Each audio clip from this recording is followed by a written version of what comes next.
part of the point that we're making is that it was really, it wasn't just one thing or even two things that happened in Britain, that coalesced in Britain in this period, because so Britain had a number of things. They had this type of culture, which they shared with, I think, to a large degree with the Dutch Republic and a few other places.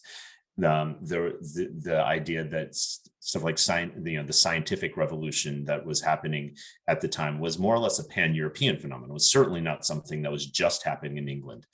England also had, something that Joel Mokyr and some other co-authors like Morton Kelly and Cormac O'Grada have recently put forth. They had a number of highly skilled workers.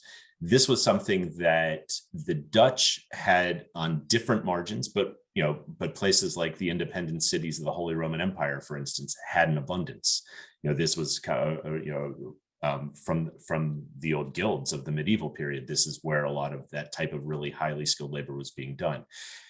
And there are a number of other things as well, like large internal markets, which the Dutch didn't have. It was much smaller than England, for instance, that we highlight in this book. And the idea is that none of these are silver bullets. To use the more jargony terms of economics, none of these were sufficient. And it's not even necessarily obvious that any of them were necessary, even though all of them were likely necessary for England to develop the way it did.